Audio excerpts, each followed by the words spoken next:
Today we're going to talk about the importance of learning from your mistakes. Let's get started. Good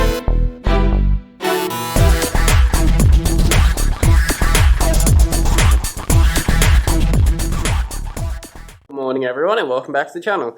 So the reason I decided to make this video is, in my Sunday, week in review, that one, I talked about how in my macOS video, I had made the exact same mistake that I've made two other times before that, and that was forgetting to remove the install media from my VM, and that ended up killing the VM. So I did that the first time when I tried to install Arch on a VM. I did that when I tried to install the macOS VM the first time, and then I did that when I made the video, and that ended up wasting me 5 hours during that video.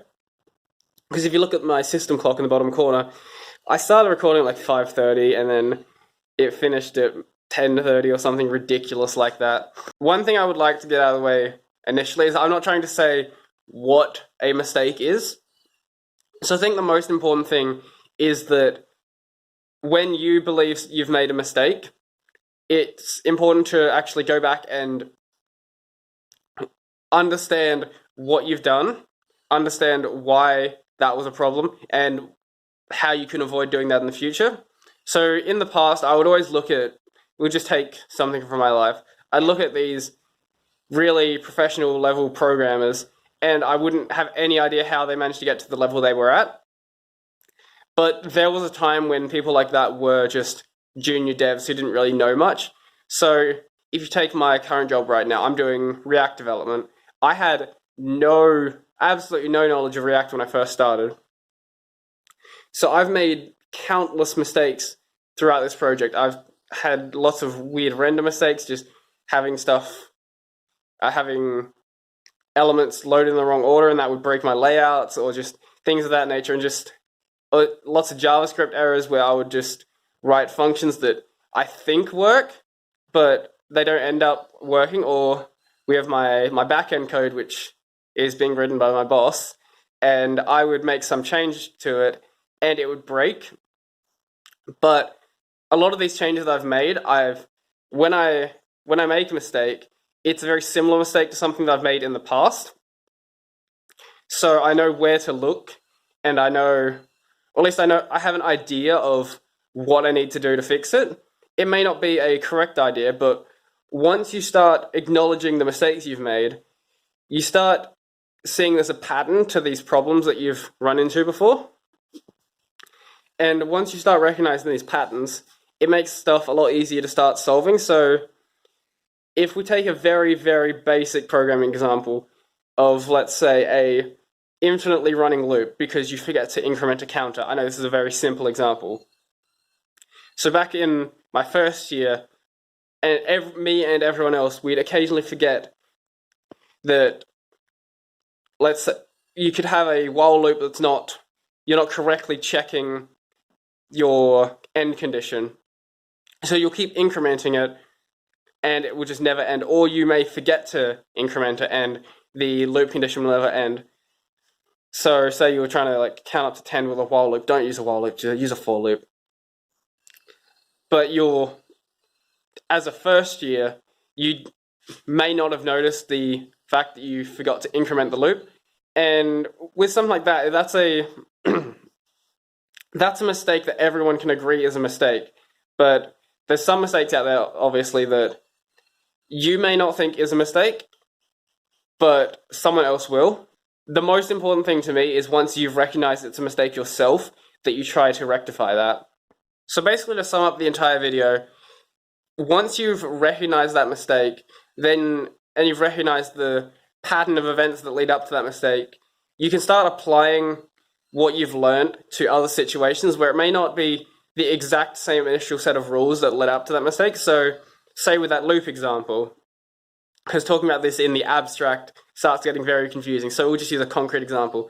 With that loop example, you may not be using the loop in the same context, or with the same set of end conditions, but once you've recognized that mistake initially, you may still make the mistake at some point.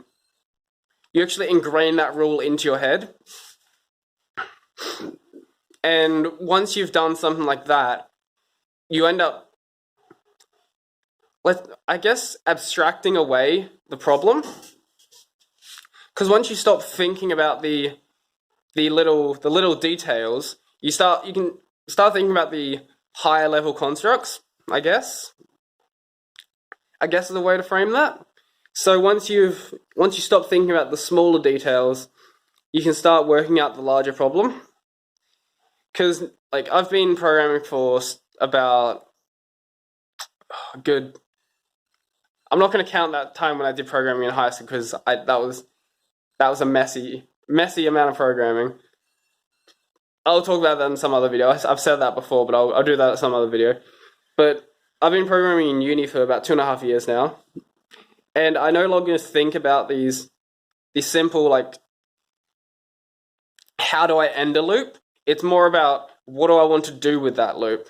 So once you've ingrained these basic rules in your head, then you can start thinking about the larger contracts, and this is true for even more complicated things like, say you want to build a REST API. Once you've understood the basics of a REST API and you've learned from the mistakes that you've made while making something like that, then you stop thinking about like what does a GET request do, what does a POST request do, and you can start thinking about I want this data, I want to update this data, I want to create this data, I want to delete this data. And you stop thinking about the very low level constructs, you start thinking about the more high level what you want to do, and that ends up saving you a lot of time and I guess letting you just think about what's more important as opposed to just the basic stuff. I know this was a very programmery focused video, but I don't know, I guess because that's just what I'm doing in my life, but this applies to any field really.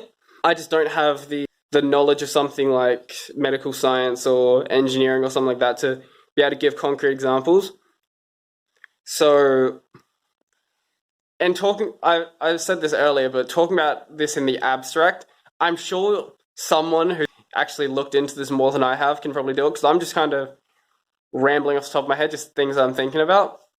But, yeah. So, if you liked the video, remember to like, subscribe, and hit the little bell icon below if you want to see more from my channel. I don't know how well I did on this video. Yeah, I'm not sure. I feel like I've kind of addressed a lot of the stuff I wanted to address. I don't think I hit on everything as well as I could have, but I don't know where I would have done better. That's the thing. Anyway, so yeah, I did the initial outro. So yeah, if you did that part. So I'm out.